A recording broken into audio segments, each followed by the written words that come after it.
Hello guys, आप लोग कैसे हैं? उम्मीद है कि आप लोग मस्त होंगे, स्वस्थ होंगे। तो चलिए शुरू करते हैं। देखिए, आज का जो हमारा टॉपिक है ना, वो आज हम आपको सब्जेक्ट वर्ब एग्रीमेंट का टॉनिक पढ़ाने जा रहे हैं। ये टॉनिक कहने का मतलब क्या हुआ, यानी कि अगर आप इतना वीडियो देख लेते हैं तो आपको सब्जेक्ट वर्ब एग्रीमेंट में कहीं कोई दिक्कत नहीं होने वाला है।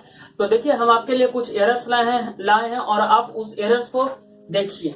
सबसे पहला चीज कि आप इसका स्क्रीनशॉट ले लीजिए, जितना भी क्वेश्चन दिया हुआ है, ठीक है, स्क्रीनशॉट ले लीजिए। चलिए, उम्मीद है कि आप स्क्रीनशॉट ले लिए होंगे। अब हम यही क्वेश्चन को हम आपको सॉल्यूशन करवाने वाले हैं, थोड़ा ध्यान से सुनिएगा।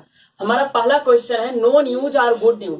तो सबसे पहला चीज हम आपको ज्ञान प्राप्ति के लिए बता दें कि न्यूज जो है अपने आप में सिंगुलर रहता है और सिंगुलर के भांति ट्रीट करता है। समझ में आ रहा है? देखिए, सबसे पहला चीज हमने आपको क्या बोला कि नो न्यूज, न्यूज अपने आप में कैसा होता है? न्यूज अपने आप में सिंगुलर होता है, ठीक है ना। अगर ये सिंगुलर होता है तो इसके साथ सिंगुलर वर्ब का यूज होगा भाई, तो इसीलिए इसके साथ आर नहीं बल्कि क्या लगेगा? इज लगेगा, ठीक है। तो हो गया no news is good news. Clear है? आगे समझिएगा, लिखा हुआ है neither of the guest are known with I. तो देखिए, एक चीज सबसे पहले समझ लीजिए कि प्रेपोजिशन के बाद ऑब्जेक्टिव के साथ आता है और कंजंक्शन के बाद सब्जेक्टिव के साथ आता है। अगर इसमें देखने की प्रयास करें तो विद जो है इसमें प्रेपोजिशन है, ठीक है ना। प्रेपोजिशन के बाद ऑब्जेक्टिव के साथ आई के जगह पे क्या होगा? दूसरा ज्ञान की बात हम आपको ये बताएंगे कि नो के साथ विद नहीं बल्कि नो के साथ टू प्रेपोजिशन का यूज किया जाता है। नो के साथ किसका यूज किया जाता है? टू का। समझ में आ रहा है? देखिए, यहाँ पे दो एरर्स था। पहला चीज कि प्रेपोजिशन के बाद ऑब्जेक्टिव कैसा आएगा तो आई के जगह पे मी हो जाएगा। दूसरा चीज क्या कि नो के साथ विद नहीं बल्कि नो के साथ टू प्रेपोजिशन का यूज किया जाता है। देखिए, हम आपको एरर नहीं पढ़ा रहे बल्कि मैं आपको एरर्स पढ़ा रहा हूँ। एरर्स कहने का मतलब आपको एक बार में 2-3 गलतियां दिखने को मिलेगा। थोड़ा ध्यान से सुनना मेरे दोस्त। अगला देखिए, सबसे पहला चीज आप ये जान लीजिए कि ऑफ का यूज होता कहाँ पे है। सबसे पहला चीज देखिए, ऑफ का यूज दो जगह होता है। एक तो सिलेक्शन करवाने के लिए, ठीक है, और एक रिलेशन बताने के लिए। किसके लिए? रिलेशन। रिलेशन कहने का मतलब हुआ मेरे भाई की पजेशन। रिलेशन मतलब क्या होगा? पजेशन। रिलेशन का मतलब होगा पजेशन, ठीक ना। तो ऑफ का दो जगह होता है, पहला सिलेक्शन है, दूसरा पजेशन। ए भाई, पहले ये बताइए, सिलेक्शन कहने का मतलब चुनाव। अब एगो में तो चुनाव होगा नहीं, चुनने के लिए तो बहुत सारे लोगों की जरूरत है ना। यही कह रहा है कि neither of the guest are known to I. तो ध्यान दीजिएगा, नीदर ऑफ द गेस्ट। सबसे पहला चीज कि नीदर का हिंदी होता है दोनों में से कोई नहीं भाई तक। तो देखिए, तो ऑफ का यहाँ पे क्या? नीदर ऑफ द गेस्ट माने दोनों में से एक भी गेस्ट नहीं। समझ रहे हैं? यानी कि यहाँ पे एक गेस्ट की नहीं बात हो रहा है, यहाँ पे दो गेस्ट की बात हो रहा है, ठीक है ना। कहानी समझ मेरा ऑफ हो गया मेरे भाई प्रेपोजिशन, तो द गेस्ट प्रेपोजिशन का क्या हो गया? ऑब्जेक्ट हो गया, ठीक है। अब भाव कभी भी ऑब्जेक्ट के अनुसार नहीं होता है बल्कि भाव जो होता है हमेशा सब्जेक्ट के अनुसार होता है। इसीलिए नीदर के अनुसार भाव जो भी आएगा सिंगुलर आएगा और इसीलिए नीदर के साथ आर नहीं बल्कि क्या लगेगा? इज लगेगा, ठीक है। क्योंकि भाई यहाँ पे नाउन प्लूरल क्यों होगा? क्योंकि यहाँ पर सिलेक्शन का बोध हो रहा है। किस चीज का? सिलेक्शन का। भाई दोनों में से कोई गेस्ट, समझ में आ रहा है? Neither of the guest is known to me होगा, ठीक है।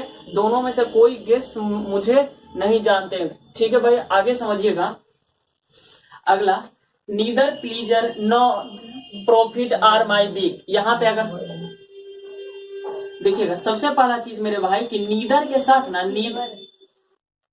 नीदर के साथ और नहीं बल्कि किसका यूज किया जाता है? नॉर का। नीदर के साथ और नहीं बल्कि किसका यूज किया जाता है? नॉर का। ध्यान दीजिएगा, प्लेजर है और अगला जो है प्रॉफिट है। यहाँ पे दो नाउन है भाई, यहाँ पे प्लेजर नाउन 1 है और यहाँ पे प्रॉफिट नाउन 2 है, ठीक है। नीदर के साथ जब कभी भी दो नाउन को जोड़ा जाता है, देखिए इसको नाउन नहीं कहिए, ठीक है। नहीं, नाउन तो है लेकिन काम करेगा सब्जेक्ट का, ठीक है। नाउन तो है लेकिन काम किसका करेगा? सब्जेक्ट का, ठीक है। समझिएगा, नीदर के साथ जब कभी भी नॉर का यूज होता है तो वर्ब जो है हमेशा निकट वाला के साथ आता है। इसलिए प्रॉफिट जो है अपने आप में सिंगुलर है तो आर के जगह पे क्या होगा? इज होगा। हालांकि सेंटेंस में एक गलती और भी है जो कि आपको बताना है, ध्यान दीजिएगा मेरे दोस्त। माई जो है ना, माई जो है पजेसिव एडजेक्टिव है। क्या है? पजेसिव एडजेक्टिव है। पजेसिव एडजेक्टिव के बाद हमेशा नाउन का यूज किया जाता है, ठीक है। अब बिग जो है यहाँ पे एडजेक्टिव है। प्रश्न उठता है कि बिग एडजेक्टिव कैसे है? बिग कैसे एडजेक्टिव है? तो मेरे दोस्त एक चीज बोलिए, बिग बॉय। क्या बोलते हैं? Big boy. आप बोलते हैं ना, आप ऐसे बोलते होंगे बिग बॉय, आप बोलते हैं बिग बॉय। तब बॉय क्या हो गया? नाउन। लेकिन बिग नाउन के पहले क्या आता है? एडजेक्टिव आता है। तब बिग क्या हो गया? एडजेक्टिव। अब बताइए, पजेसिव एडजेक्टिव के बाद तो एक नाउन चाहिए। अरे भाई, एडजेक्टिव के बाद क्या चाहिए? एक नाउन चाहिए। और एडजेक्टिव के बाद बिग खुद एक एडजेक्टिव आ गया जो कि गड़बड़ है। तो इसको नाउन बनाने के लिए दोस्त बिग के साथ नेस लगाना होगा, तब हो जाएगा क्या, बिगनेस। अब हमारा सेंटेंस सही हो गया। देखिए एक सबसे पहले ईदर के साथ और का यूज किया जाता है, नीदर के साथ नॉर का यूज किया जाता है, नॉट ओनली के साथ बट आल्सो का यूज किया जाता है। देखिए ईदर नीदर के साथ ही जो नॉर का यूज किया जाता है ना, इसको कहते हैं को रिलेटिव। तो नीदर का को रिलेटिव कौन है, नॉर। यानी आप इसको कह सकते हैं कि नीदर का रिलेटिव कौन है, नॉर। और इसीलिए ये जो भाव लगा है S2 के अनुसार क्यों लगा, क्योंकि भाई यहाँ पे रिलेटिव कंजंक्शन है, को रिलेटिव। और रिलेशन हमेशा निकट वाला से बनता है। किस भाव के निकट ये है, किस भाव के निकट ये है, ठीक है ना। इसलिए S2 के अनुसार भाव का यूज होगा, ठीक है। आगे समझिएगा, यहाँ पे लिखा हुआ मिल्टन। सबसे पहला चीज कि मिल्टन जो है अपने आप में तो सिंगुलर है। अगर मिल्टन अपने आप में सिंगुलर है दोस्त, सिंगुलर सब्जेक्ट है ये, तो इसीलिए यहाँ पे आर नहीं बल्कि क्या होगा, इज होगा। तो हो गया Milton is one of the greatest. एक चीज और समझिएगा कि वन ऑफ का प्रॉपर्टी होता है कि वन ऑफ के बाद आर्टिकल द आता है या फिर पजेसिव एडजेक्टिव आता है। क्या आता है, possessive adjective plus plural noun का यूज किया जाता है। क्यों, क्योंकि हमने क्या बोला कि ऑफ से या तो सिलेक्शन का बोध होगा या तो रिलेशन का, सिलेक्शन का या तो पजेशन का। देखिए यहाँ से ऑफ का ना, ऑफ से जो बोध हो रहा है सिलेक्शन का, तो चुनिएगा कब, अरे भाई बहुत सारा रहेगा तब ना उसमें से एगो के चुनिएगा, ठीक है दोस्त। तो उसी तरीके से वन ऑफ के बाद क्या आना चाहिए, द आएगा या फिर कोई यहाँ पे पजेसिव एडजेक्टिव आएगा, ठीक है। जब वन ऑफ के बाद जो आएगा नाउन प्लूरल होना चाहिए था। देखिए तो पोएट के जगह पे पोएट्स है कि नहीं, वन ऑफ के प्रॉपर्टी के अनुसार क्या, पोएट्स, ठीक है। पोएट्स जो है नाउन है। अगर नाउन के ठीक पहले यहाँ पे क्या सुपरलेटिव डिग्री एडजेक्टिव है। कौन सा एडजेक्टिव है, सुपरलेटिव डिग्री एडजेक्टिव है। अगर नाउन के ठीक पहले अगर एडजेक्टिव का यूज होता है ना, तो वैसे अवस्था में हु का नहीं बल्कि किसका यूज किया जाता है, दैट का। पहला चीज, यदि नाउन के ठीक पहले अगर एडजेक्टिव का यूज किया जाए तो किसका यूज किया जाता है, दैट का। देखिए अगर यहाँ पे ग्रेटेस्ट ना होता, समझिएगा, अगर ग्रेटेस्ट ना होता तो पोएट्स के अनुसार हु सही होता, ठीक है। आगे दैट जो है यहाँ पे रिलेटिव प्रोनाउन है। ये कौन सा प्रोनाउन है, ये जो है मेरे दोस्त रिलेटिव प्रोनाउन है। अगर ये रिलेटिव प्रोनाउन है, समझिएगा, अगर ये रिलेटिव प्रोनाउन है तो हमने क्या बोला, रिलेशन हमेशा निकट वाला के साथ बनता है। देखिए तो ये भाव आया किसके अनुसार है, तो ये भाव जो आया है या तो ये मिल्टन के अनुसार आएगा या तो पोएट्स के अनुसार। लेकिन हमने क्या बोला कि रिलेटिव प्रोनाउन में रिलेशन बनाएगा और रिलेशन हमेशा निकट वाला के साथ बनाता है। तब पोएट्स जो है यहाँ पे हो गया प्लूरल नाउन। अगर नाउन प्लूरल है इसलिए यहाँ पे भाव प्लूरल होगा। इसीलिए मेरे भाई हैज के जगह पे क्या होगा, हैव होगा। हैज के जगह पे क्या होगा, हैव होगा, ठीक है। Ever lived. आगे समझिएगा, लिखा हुआ the cost of all his article. सबसे पहले चीज यहाँ पे समझिएगा कह क्या रहा है कि ऑल के बाद नाउन कैसा आएगा बोलिएगा। देखिए ऑल के बाद दो तरह की संभावना होती है।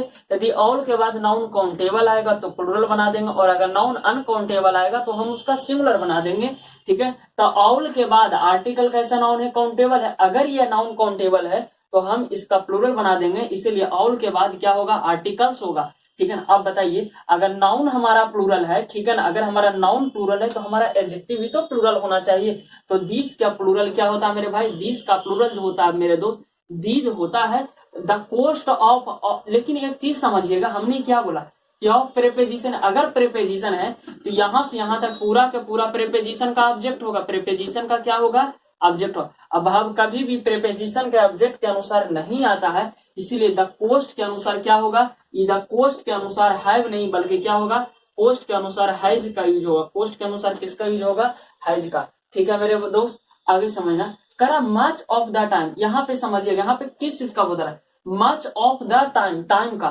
ठीक है ना। तो टाइम का इसलिए यहाँ पे हैव नहीं बल्कि क्या होगा, हैज बीन वेस्टेड मेरे दोस्त। मच से ना, मच हमेशा अनकाउंटेबल चीज के लिए आता है। मच किसके लिए आता है, अनकाउंटेबल के लिए। अनकाउंटेबल के लिए हैव होगा कि हैज होगा बोलिएगा, तो कहिए सर अनकाउंटेबल नाउन के लिए तो हैज का यूज होता है, ठीक है। आगे एवरी वन ऑफ दे, समझिएगा सबसे पहला चीज ऑफ हो गया प्रेपोजिशन।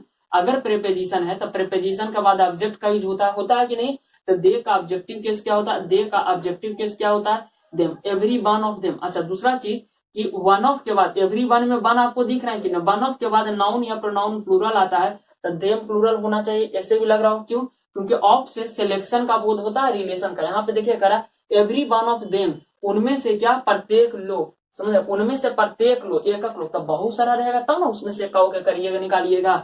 ठीक है। तो अब देखिए, अभी भाव किसके अनुसार, भाव कभी भी ऑब्जेक्ट के अनुसार नहीं आता है, भाव हमेशा सब्जेक्ट के अनुसार आता है। इसलिए ओरिजिनल सब्जेक्ट जो हमारे पास बचा एवरीवन बचा, जो कि अपने आप में सिंगुलर है। अगर ये सिंगुलर है तो यहाँ पे वर नहीं मेरे भाई, बल्कि क्या होगा, वाज होगा। क्लियर है, समझ में आ रहा है। चलिए आगे प्रश्न को देखिएगा और समझिएगा। चलिए यहाँ तक आप लोग स्क्रीनशॉट ले लीजिए, आगे हम आपको और भी अच्छे से समझाने वाले हैं, थोड़ा आराम से स्क्रीनशॉट ले लीजिए। चलिए उम्मीद है कि आप स्क्रीनशॉट ले लिए होंगे और आगे समझिएगा। लिखा हुआ Mohan with all his girlfriends. देखिए सबसे पहला चीज कि विद क्या है, तो कहिए सर विद प्रेपोजिशन है, प्रेपोजिशन के बाद हमें सब्जेक्टिव के साथ आता है। अच्छा ऑल का एक प्रॉपर्टी क्या है कि सर ऑल का एक प्रॉपर्टी है कि यदि ऑल के बाद